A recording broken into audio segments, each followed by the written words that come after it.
सावधान, प्रारंभ करते हैं। ओम नमः सिद्धेभ्य। नमो अरिहंताणं, नमो सिद्धाणं, नमो आयरियाणं, नमो वज्रायाणं, नमो लोहे सव्यसाहूणम्। मंगलम भगवान वीरो, मंगलम गौतमो गणे, मंगलम कुंद कुंदारियो, जैन धर्मोस्तु मंगलम। सर्व मंगल मांगल्यम, सर्व कल्याण कारकम, प्रधानम सर्व धर्माणां, जैनम जयतु शासनम, जैनम जयतु शासनम। यस्य स्वयं स्वभावाप्ते, भावे कृतस्न कर्मण, तस्मै संज्ञानिरूपाय, नमोस्तु परमात्मने। प्रगटा सहज स्वभाव निज, हुए करम हरिनाश। ज्ञान रूप परमात्म को, प्रणमो मिले प्रकाश, प्रणमो मिले प्रकाश। आचार्य पूज्यपाद स्वामी द्वारा विरचित यह मंगलमय ग्रंथ, इष्टोपदेश नामक ग्रंथ, जो कि 51 गाथाओं में निबद्ध है और 51 गाथाओं के माध्यम से इष्ट का उपदेश हम सबको दे रहा है। ऐसा ये अद्भुत ग्रंथ सहज और सरल भाषा में लिखा हुआ, उदाहरणों के माध्यम से सिद्धांतों को समझाते हुए आचार्य पूज्यपाद स्वामी यहाँ पर हमको मोक्ष मार्ग का उपदेश दे रहे हैं। ऐसे इस ग्रंथ पर हमारी चर्चा चल रही है। गाथा नंबर 15 पर हमारी चर्चा चल रही है। उससे पहले आचार्य पूज्यपाद स्वामी ये कह चुके हैं कि संसार का स्वरूप विपत्ति में ही है, लेकिन इस जीव को संपत्ति में दुख दिखाई नहीं देता। संपत्ति इसको विपत्ति रूप नहीं लगती। संपत्ति में इसको लगता है कि सुख है, लेकिन वास्तव में वो संपत्ति भी नश्वर है, असुरक्षण है, दुर्जन है, दूर से कठिन सा से अर्जित होती है, सुरक्षा नहीं कर सकते, नश्वर है, अनेक प्रकार की बातें कही। और उसके बाद यह जीव अपने ऊपर आती विपत्तियों को नहीं देखता, क्योंकि इसको लगता है कि कुछ भी हो जाए लेकिन पैसा तो सुख का ही कारण है। इसकी यही बुद्धि पड़ी हुई है।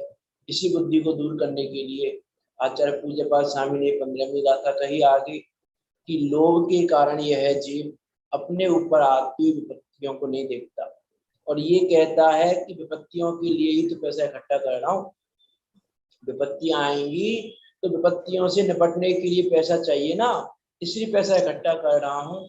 इस प्रकार की बातें करता है। देखो गाथा पढ़ते हैं। आयुर्वृद्धि क्षयो, आयुर्वृद्धि क्षय उत्कर्ष, हेतुम कालस्य निर्गमम, वांछिताम धनिनामेष्टम, जीवितात शुद्ध राम धनम। क्या कह रहे हैं यहाँ पे?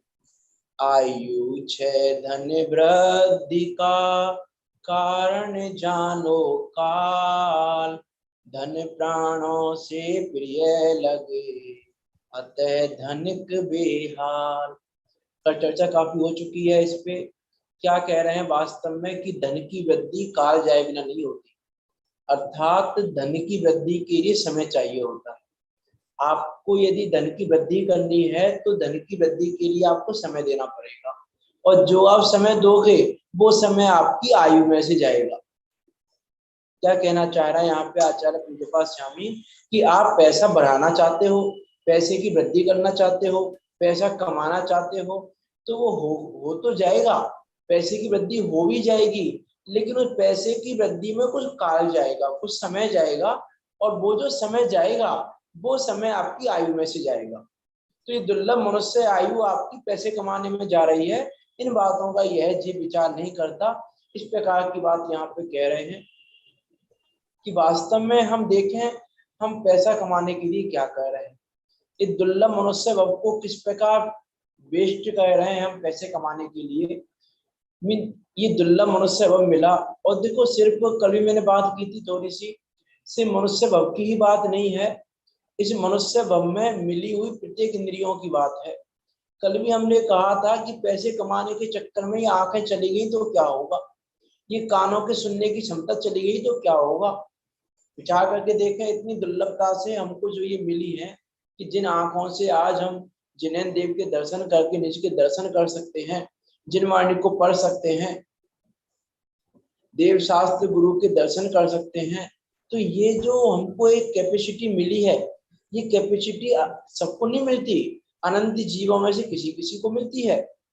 देखने की कैपेसिटी कहाँ मिलती है सबको, एक इंद्रिय दो इंद्रिय तीन इंद्रिय के पास तो है ही नहीं। फिर विचार करके देखें, देखने की कैपेसिटी, सुनने की कैपेसिटी, फिर विचारने की कैपेसिटी, ये सब चीजें हमको मिली है और हम इन सब चीजों को कहाँ वेस्ट कर रहे हैं कि पैसे के चक्कर में, धन की वृद्धि के चक्कर में। धन की वृद्धि करने के लिए यह जीव अपने स्वरूप को नहीं देखता, बस पैसे कमाने में लगा रहता है, अपने सुख को नहीं देखता और सुख की प्राप्ति के लिए पैसा कमाता है।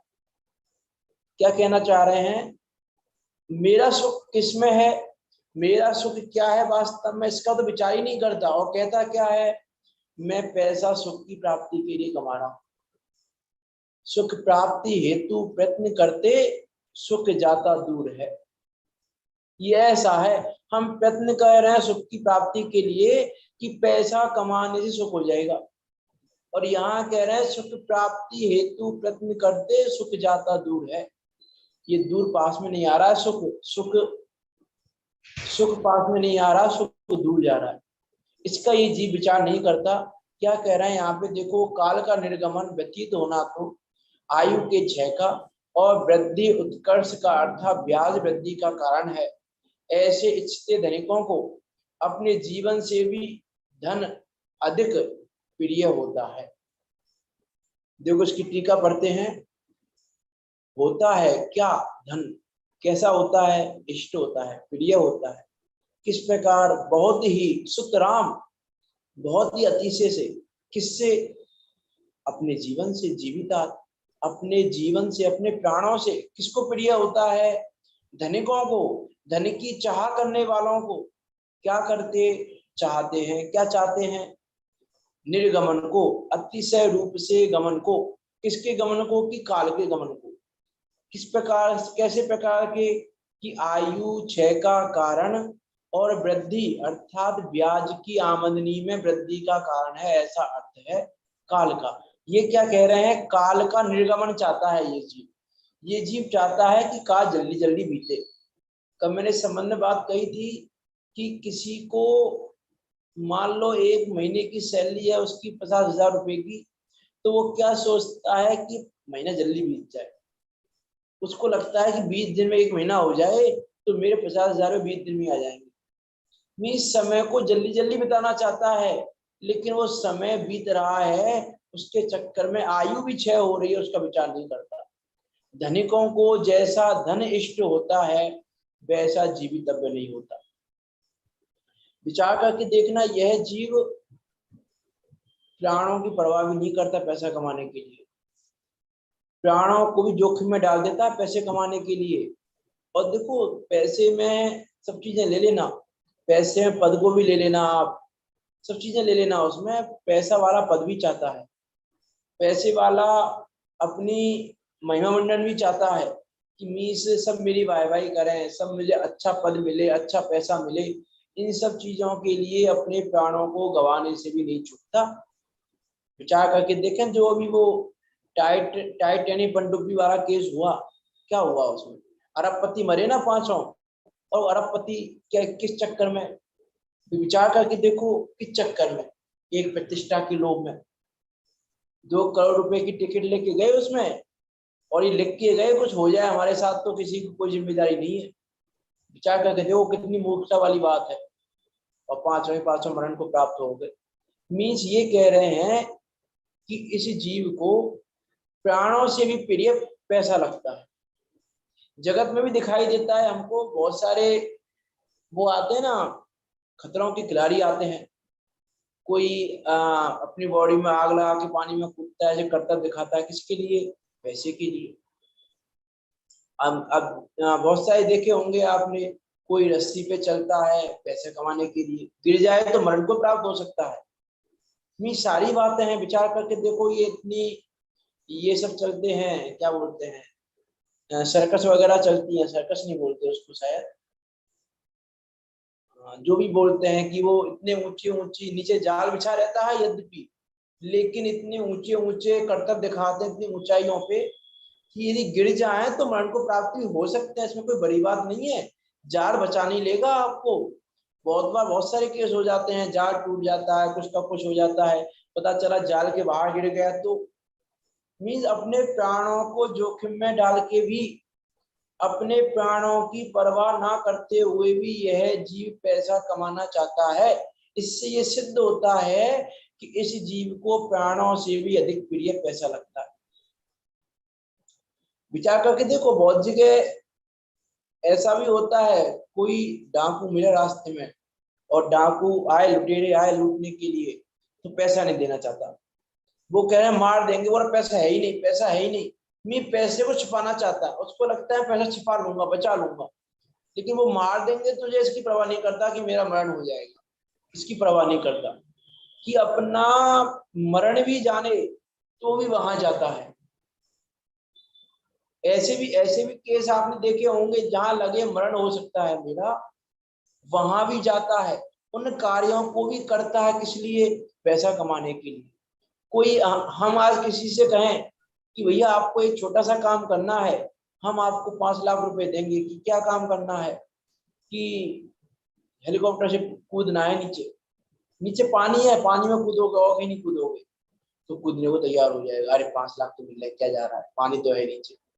मीन्स विचार करके देखें हम, ये तो एग्जाम्पल है, ऐसी बहुत सारी घटनाएं होती हैं जीवन में कि यह जीव प्राणों की परवाह ना करते हुए येन केन प्रकार पैसा आना चाहिए, बस जगत में दिखाई देता है हमको। बहुत सारे काम ऐसे हैं जगत में कि वो मरण के कारण बन जाते हैं। बहुत सारे काम हैं ऐसे, कोई एक काम नहीं है। कोई बड़े बड़े पत्थरों को ये उठा धरी करते हैं मजदूर आदि, वो क्या क्या होता है, बहुत बार ये पत्थर में दब गए। कोई मजदूर ये बना रहे हैं मकान वगैरह, बड़ी बड़ी बिल्डिंग बना रहे हैं, 100 100 200 100 मंजिल तो ज्यादा हो जाएंगी, 50 50 मंजिलों की, 20 20 30 30 मंजिलों की, और बहुत बार वो ढह जाती हैं, उसमें दब के मर जाते हैं, मलबे में दब गए, ऐसा हो गया, कि सुनने में आते हैं। लेकिन इनको जानते हुए भी कि ये चीजें मेरे मरण का कारण हो सकती हैं, उसके बाद भी पैसा कमाने के लिए अपने मरण को भी नहीं गिनता, अपने प्राणों की चिंता भी नहीं करता।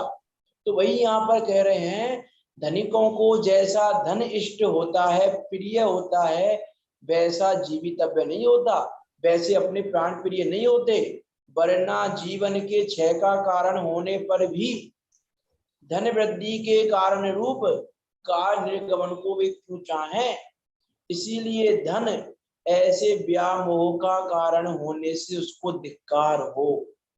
ऐसा धन धिक्कारने योग्य है कि जिस धन के चक्कर में यह जीव अपने प्राणों का भी बलिदान देने को तैयार हो जाता है, अपने प्राणों का भी त्याग करने को तैयार हो जाता है, और प्रति समय चाहता ही है, प्रति समय अपने प्राणों को त्याग ही रहा है, प्रति समय भावमरण तो कर ही रहा है ना, प्रति समय भावमरण कर रहा है, किसके लिए? पैसे के लिए। किसके लिए? इच्छा के लिए। किसके लिए? तृष्णा के लिए। अरे विचार करके देखें हम, क्या है ये इच्छा, क्या है ये तृष्णा? ये इच्छा ही समस्त दुखों का कारण है। वहीं टोडरमल जी ने कहा तीसरे अधिकार में, इच्छा ही समस्त दुख का कारण है, इच्छा से दुख होता है, ये तृष्णा ही जीव को दुखी करती है। इस तृष्णा के कारण ही यह जीव अपने प्राणों की परवाह भी नहीं करता और पैसा कमाना चाहता है, भोग भोगना चाहता है, लेकिन प्राणों की परवाह नहीं करता। अरे आगम में तो कितनी कितनी उपमाएं दी हैं, तृष्णा नागिनी क्यों क्यों डंके, लहर जहर की आवे। तृष्णा को क्या कह के संबोधित किया? नागिन कह के संबोधित किया। और बहुत सारी चीजें, बहुत सारी उपमाएं हैं तृष्णा को। तो वास्तव विचार करके देखें हम कि पैसे कमाने के चक्कर में क्या करता है, अपनी आयु को व्यर्थ करता है, अपनी आयु को वेस्ट कर देता है। भोगों को भोगने के चक्कर में, पैसा कमाने के चक्कर में ये अपनी जाती हुई आयु का विचार नहीं करता कि मेरी आयु भी जा रही है, इसका विचार ही नहीं करता। अरे मेरी 30 वर्ष की आयु चली गई, 50 वर्ष की आयु चली गई, इसका विचार नहीं करता। भोगों को क्या भोगा हमने, भोग हमें भुगताए गया, तू तो तृष्णा हुई ना बूढ़ी, हमें बुढ़ापा चाट गया। ये लाइन आती है कहीं पर, मुझे याद नहीं कहाँ पे आती है, सुनी है। भोगों को क्या भोगा हमने, भोग हमें भुगताए गया। हमने भोगों को नहीं भोगा, भोगों ने हमारी आयु को भोग लिया। यहाँ ये कहना चाह रहे हैं कि तुझे तो लग रहा है कि भोग भोग रहा हूं, तुझे तो लग रहा है कि पैसे कमा रहा हूं, लेकिन ये भोग तुम भोग नहीं पा रहे हो। तुम क्या कह रहे हो, भोगों को क्या भोगा हमने, भोग हमें भुगताए गया। भोगों ने हमारी आयु को भोग लिया, भोगों ने हमारी आयु को नष्ट कर दिया। जितने समय हमने भोगों को भोगा उतने समय हमारी मनुष्य की आयु बढ़ती चली गई। भोगों को क्या भोगा हमने, भोग हमें भुगताए गया, तू तो तृष्णा हुई न बूढ़ी। ये तृष्णा तो बूढ़ी नहीं हुई, पर हमें बुढ़ापा चाट गया। लेकिन हमें बुढ़ापा आ गया, बुढ़ापा भी निकल गया और आयु पूरी हो गई। पैसे कमाते कमाते, भोग भोगते भोगते बस यह जीव इन पैसे और भोग के चक्कर में अपनी आयु को नहीं गिनता। देखो भावार्थ में क्या कह रहे हैं, कि अगली गाथा पे चलेंगे, कि जैसे जैसे काल व्यतीत होता है वैसे वैसे आयु कम होती जाती है। जैसे जितना जितना समय बीत रहा है आयु कम हो रही है, ये तो इसमें कोई बात ही नहीं है कि जितना जितना समय बीतता जा रहा है आयु कम होती जा रही है। हमारे मनुष्य भक्त 30 वर्ष बीत गए तो 30 वर्ष की आयु कम हो गई हमारी मनुष्य की। जैसे जैसे काल व्यतीत होता है वैसे वैसे आयु कम होती जाती है, परंतु काल का वह अंतर धनिक को ब्याज आदि की आमदनी में वृद्धि करने का कारण होता है। जो समय बीतता है वो समय क्या करता है, वो समय धनिकों को, धनिक का अर्थ यहाँ पे पैसे की इच्छा रखने वाला, उस धनिक को ब्याज आदि की आमदनी में वृद्धि करने का कारण होता है कि वृद्धि हो जाती है। समय समय पैसे की वृद्धि होती है।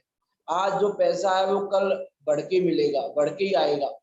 जहां भी रखो आप वहां बढ़ के ही आएगा, चाहे बैंक में रखो, चाहे LIC में रखो, चाहे पोस्ट ऑफिस में रखो, कहीं भी रखो। जितना जितना समय बीतेगा वो पैसा बढ़ के ही आएगा। तो यहाँ कह रहे हैं वो जो समय बीतता है ना, उसमें दो बातें होती हैं। समय बीतने के साथ पैसे की तो वृद्धि होती है, वो समय बीतना पैसे की वृद्धि का कारण होता है और आयु के कम होने का कारण होता है।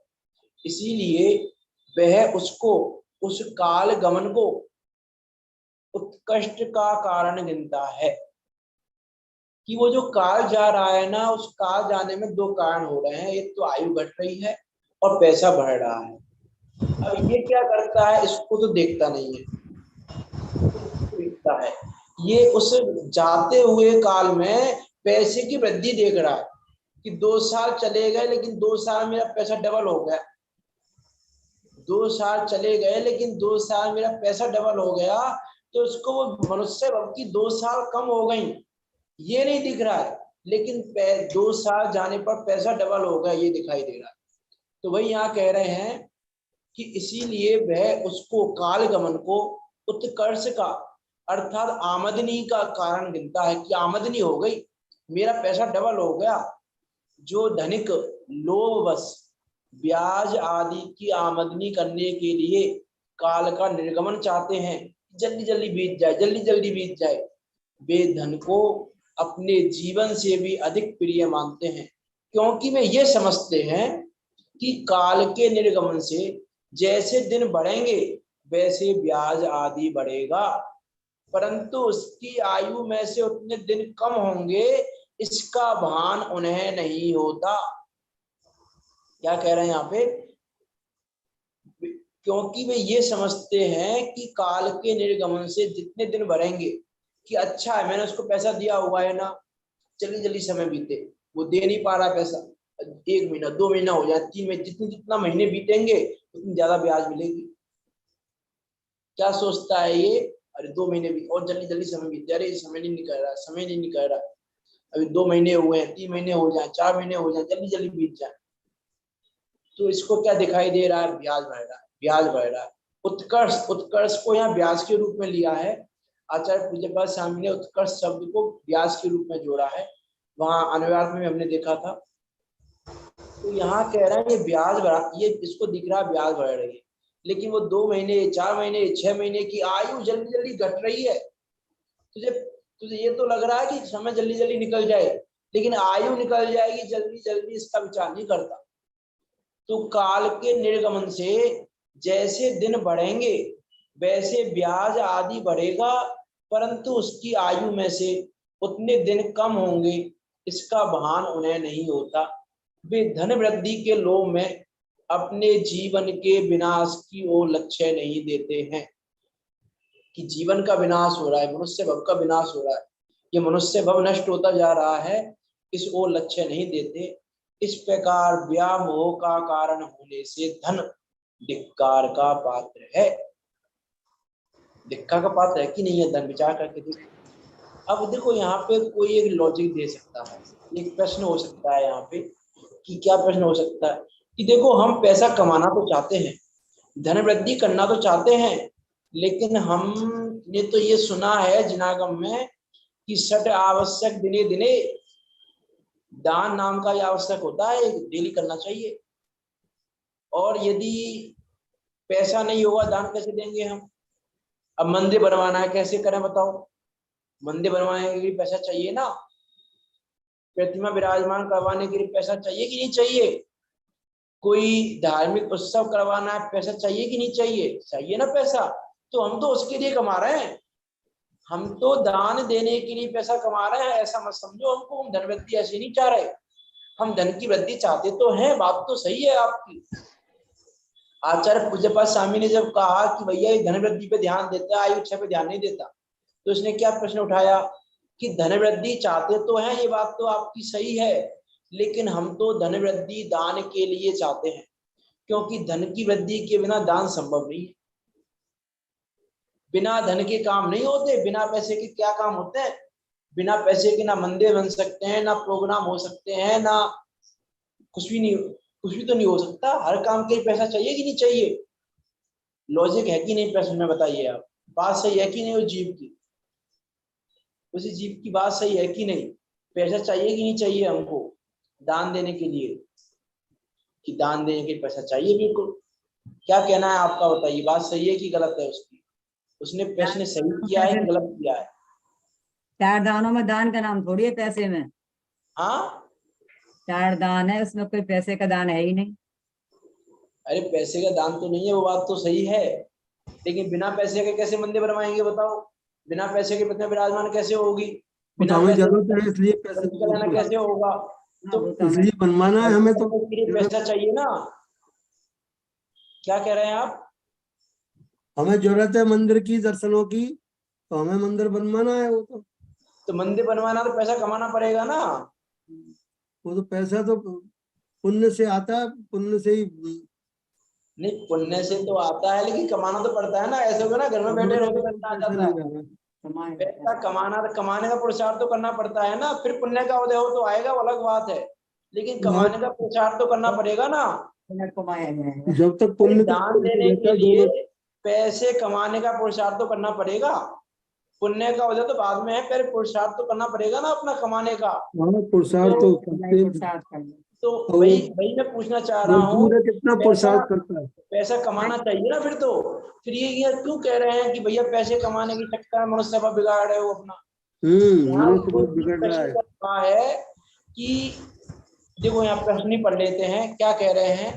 यहाँ शिष्य कहता है कि जिससे पुण्य का उपार्जन होता है वह धन निंदनीय कैसे?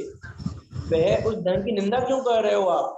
ऊपर आचार्य देव ने कहा धिक्कार है ऐसे धन को। तो यहाँ शिक्षक प्रश्न कर रहा है कि इस पैसे से तो पुण्य का उपार्जन होता है, इस पैसे को यदि हम दान आदि देंगे पैसे का तो पुण्य का उपार्जन होगा। तो जिससे पुण्य का उपार्जन हो रहा है, आप उस वस्तु को धिक्कारने योग्य क्यों कह रहे हो? निंदा ही करेंगे, कह रहे हो? निंदा। पुण्य के हेतु रूप पुण्य के हेतु रूप पात्र दान, देव अर्चन आदि क्रियाएं धन के बिना असंभवित हैं। धन के बिना संभव नहीं है। धन के बिना मंदिर नहीं बनेगा, मंदिर नहीं बनेगा, प्रतिमा विराजमान नहीं होगी तो दर्शन नहीं होंगे। तो जिनैन देव के दर्शन करने के लिए, मंदिर बनवाने के लिए पैसा चाहिए, इसलिए हम पैसे की वृद्धि करना चाहते हैं, इसलिए हम पैसा कमाना चाहते हैं। अतः पुण्य के साधन रूप धन निंदा के योग्य किस प्रकार है? वह तो प्रशस्त ही है, वह तो स्तुति योग्य है। ऐसा प्रश्न कह रहा है शिष्य कि जिससे पुण्य का उपार्जन हो रहा है, जो पुण्य के साधन रूप क्रिया है, वो तो स्तुति योग्य, निंदा योग्य तो नहीं है ना। पाप के कंपैरिजन में पुण्य तो स्तुति योग्य है। इसीलिए किसी प्रकार धनोपार्जन करके, पात्र दान आदि में खर्च करके सुख के लिए पुण्य उपार्जन करना चाहिए। यह ऐसा शिष्य ने प्रश्न किया है कि हमने तो जिनागम में पढ़ा है, इतनी दान की चर्चाएं आई हैं जिनागम में। देखो वो बात तो सही है कि 4 प्रकार के दानों में पैसे का दान नहीं है, लेकिन 4 प्रकार के दानों के लिए पैसा चाहिए। बिना पैसे के 4 प्रकार के दान भी कैसे होंगे? एक सामग्री रूप तो है ही पैसा। और देखो जिनागम में तो दान के लिए बहुत कुछ कहा है। उस दान की प्रेरणा को सुनकर और इस गाथा को सुनकर इस शिष्य ने प्रश्न उठा दिया है कि ये कैसे संभव है।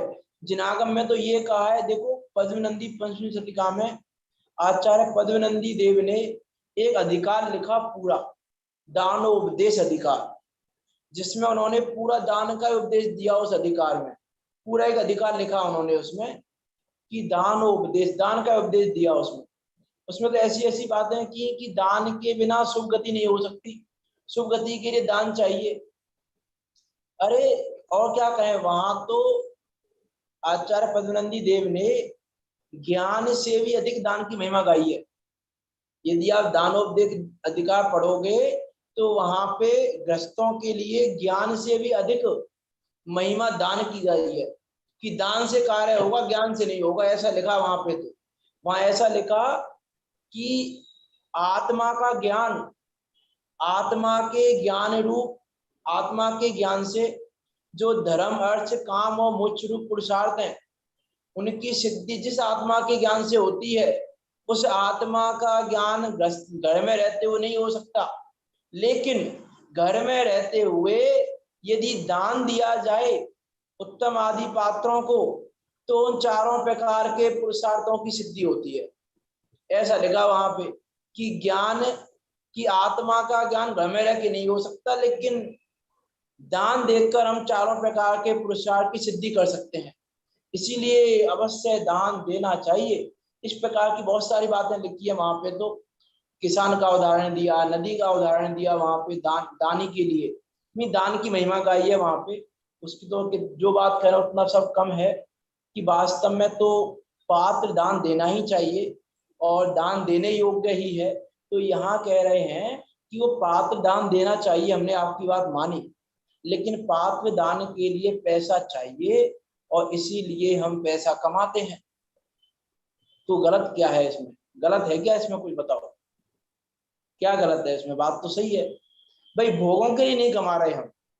कोई सी भी ये कह रहा है कि यदि हम भोगों के लिए कमाएं, आपकी आवाज नहीं आ रही, भोगों के लिए कमाएं तो आप गलत कहो, लेकिन हम भोग, पैसा भी तो उससे आना चाहिए, ईमानदारी से कमाने नहीं में। ईमानदारी से कमा रहे हैं मान लो, चलो वो ये जीव ये कह रहा है कि मैं ईमानदारी से कमा रहा हूँ और भोगों के लिए नहीं कमा रहा हूँ, मैं तो सिर्फ और सिर्फ दान देने के लिए कमा रहा हूँ, मंदिर बनवाने के लिए कमा रहा हूँ, और जो आप लगा सकते हो, मैं तो शास्त्र दान के लिए कमा रहा हूँ। तो उसका कमाना सही है कि नहीं? नहीं, हाँ नहीं कमाना सही नहीं है।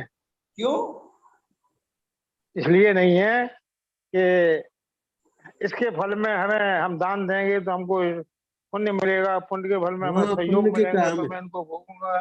देखो मैं एक बात, अच्छा सही कह रहे हैं आप, कमाना तो सही नहीं है, पैसे तो किसी रूप में सही नहीं है, लेकिन देखो आचार्य पूज्यपाद स्वामी किस रूप में इसका आंसर देते हैं। अगली गाथा पढ़ते हैं हम, उस गाथा में इसका उत्तर मिलेगा हमको। मिल जाएगा। अगले नंबर की गाथा पढ़ते हैं। आज पात्र भी तो नहीं रहे ना ऐसे, हाँ, जो पात्र भी तो नहीं रहे, हम किस कौन से हम पात्र तो को दान पात्रदान दें? की बात ही नहीं की। मंदिर तो है ना, मंदिर तो बनवा ही सकते हैं ना हम। पात्रदान को भी छोड़ दो, मंदिर बनवाने के लिए तो पैसा कमाना पड़ेगा। तो यहाँ देखो क्या उत्तर दे रहे हैं आचार्य पूज्यपाद स्वामी से, पूछते हैं हम उत्तर भी।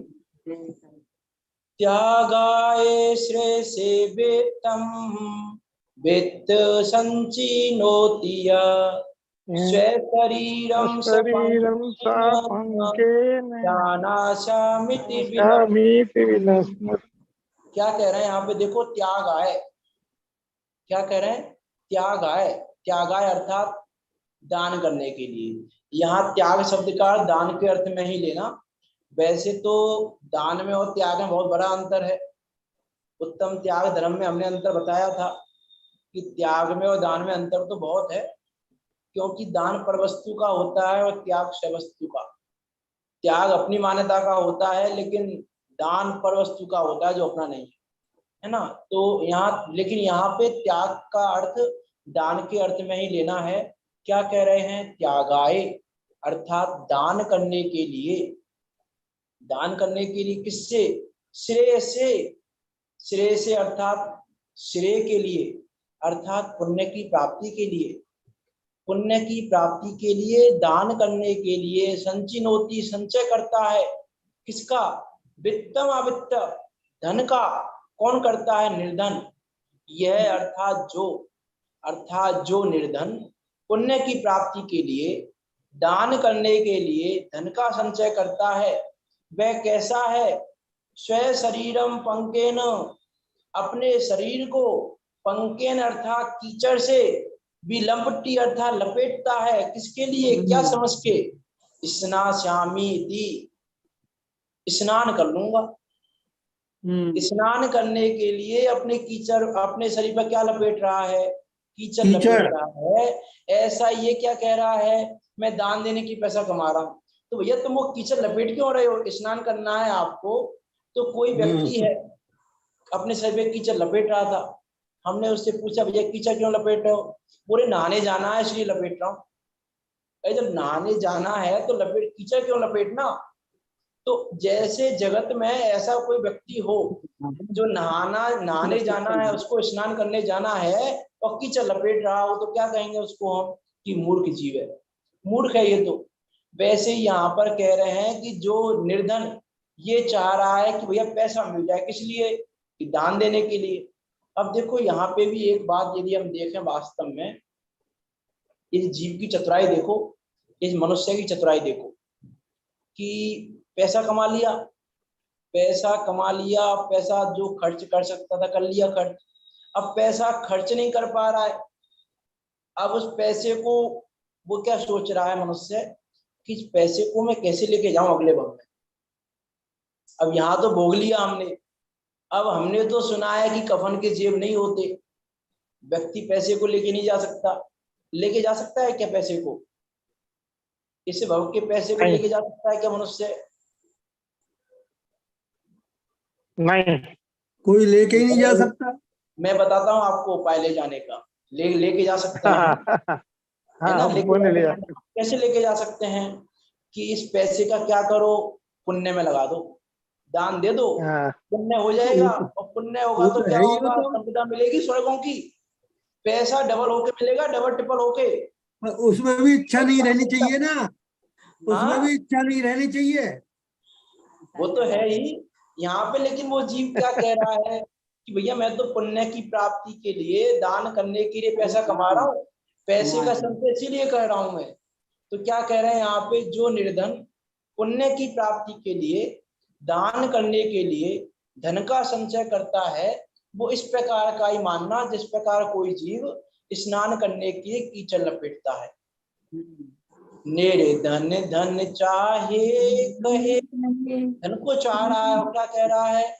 करूं पुण्य दूं दान, कीचड़ पे परमानता, मूढ़ किया मैं स्नान। कि कीचड़ लपेट तन धोना क्या? वो लाइन आती है ना, कीचड़ लपेट तन धोना क्या और कूद अग्नि में रोना क्या।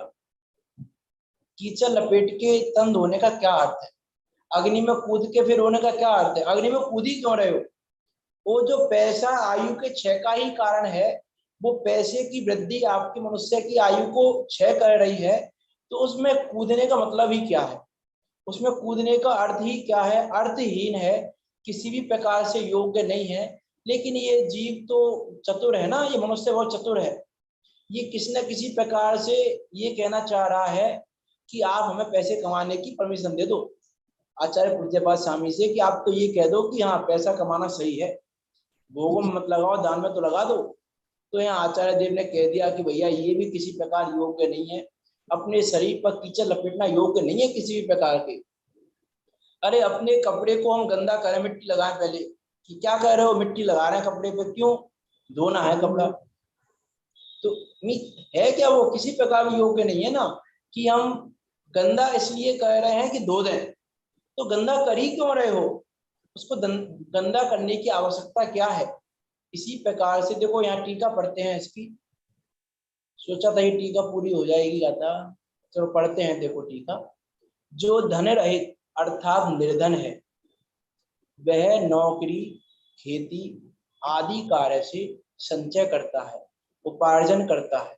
क्या करता है संचय, कि वित्त, ऊपर कहा ना वित्त अवित्त, अवित्त अर्थात धन से रहित अर्थात निर्धन, और वित्त अर्थात धन। तो क्या संचय करता है, कि वित्त का संचय करता है, धन का संचय करता है, किस लिए, त्याग के लिए, अर्थात पात्र दान के लिए, देव पूजा के लिए। भाई देव पूजा गुरु पास्ती कैसे होगा, शटावश्यक कैसे होंगे बिना पैसे के, पैसे शटावश्यक करने हैं ना इस जीव को। तो वह क्या करता है, संचय करता है, किस लिए, त्याग करने के लिए, पात्र दान के लिए, देव पूजा के लिए। कारण कि त्याग शब्द में देव पूजा आदि का अर्थ गर्भित है। किस लिए त्याग करता है, त्याग करता किस लिए है, कल्याण, अपने कल्याण के लिए, अपूर्व पुण्य के लिए, और पूर्व उपार्जित पापों का क्षय करने के लिए, कि मेरे पापों का क्षय हो जाएगा, मैं दान दूंगा तो दान देने से पापों का क्षय हो जाएगा, पुण्य का बंद हो जाएगा, अपूर्व निधि मिलेगी, अपूर्व पुण्य मिलेगा। देखो क्या कह रहे हैं आगे, किसके लिए त्याग करता है, कल्याण अर्थात अपूर्व पुण्य के लिए और पूर्व उपार्जित पाप के क्षय के लिए। जिसको चक्रवर्ती आदि की तरह यत्न बिना धन की सिद्धि होती है, तो वह धन से पुरुषार्थ से पात्र दान आदि करे, ऐसा भाव है। कि जिसको चक्रवर्ती आदि की तरह यत्न बिना धन की सिद्धि होती है, तो वह धन से पुरुषार्थ से पात्र दान आदि करे, ऐसा भाव है। देखो यहाँ भाव ऐसा है आचार्य पूज्यपाद स्वामी के कहने का, कि यदि आप कमा रहे हो तो दान दो, लेकिन दान देने के लिए कमाओ मत। समझ रहे क्या कहना चाह रहा हूं, कि आप कमा रहे हो, जिनागम में यही कहा गया है। जिनागम में दान, दान किस प्रकार का कहा गया, पैसे का दान भी कहा गया है, ऐसा नहीं, बहुत जगह उसकी चर्चा आई है। उत्तम दान, मध्यम दान, जघन्य दान, 3 प्रकार का दान कहा पैसे के लिए भी जिनागम में। कि वन अपनी आमदनी का, जितनी अपनी आजीविका है, उस आजीविका का वन फोर्थ दान देना उत्तम दान है, अर्थात 25% दान देना। 100 रुपये कमा रहे हो तो 25 रुपये का दान दो, ये उत्तम दान है। और 100 रुपये कमा रहे हो और उसका 1/6 पार्ट दान दो, 1/6 कितना हो गया, 17-18%। तो 17-18%, 100 रुपये में 17-18 रुपये दान देना, वो मध्यम दान है। और 1/10, 10वां हिस्सा दान देना, वो जघन्य दान है। कि 100 में 10 रुपये दान देना, और हम कितना दान दे रहे हैं, 100 रुपये की कमाई में 10 रुपये का दान दे रहे हैं हम। विचार करके देखो हम दे रहे हैं कि नहीं दे रहे। 50,000 रुपये महीने की यदि हमारी कमाई है, तो क्या हम हर महीने 5,000, जघन्य दान की बात कर रहे हैं हम। और मध्यम उत्कृष्ट की बात तो छोड़ दो, चलो जघन्य दान भी हम कर रहे हैं क्या। और क्या कह रहा है ये जीव, दान देने के लिए कमा रहा हूं, दान देने के लिए कमा रहा हूं, और कमाई में जघन्य दान भी नहीं देने का है। मैं इस जीव की चतुराई देखो, इस मनुष्य की चतुराई देखो, कितनी चतुराई है इसकी। कितनी चतुराई लगाता है ये, मीन्स ये जिनागम में भी चतुराई लगाता है कि ऐसा करें तो ऐसा और ऐसा करें तो ऐसा, ऐसा तो आप मानो, ऐसा तो आप कहो, इस प्रकार से तो आप कहो। मैं आचार्यों से कहता है ऐसा तो आप कहो, ऐसा तो आप कहो।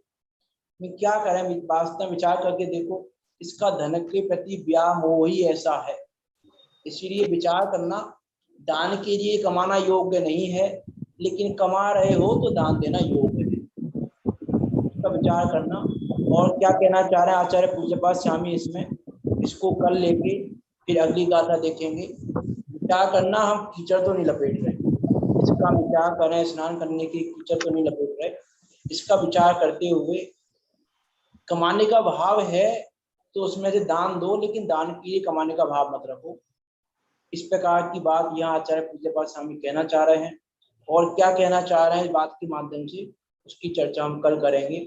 अभी आप विचार करें, और विचार करके हम भी ये पैसे के प्रति जो व्यामोह है हमारा, जो ऊपर की गाथा में कहा है 15वीं गाथा में कि पैसे के प्रति जीव का व्यामोह धिक्कारने योग्य है, धिक्कार है ऐसे व्यामोह को, ऐसी बात ऊपर कही।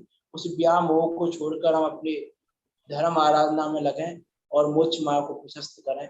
इसी मंगल भावना के साथ अभी की बात को यहाँ विराम देते हैं।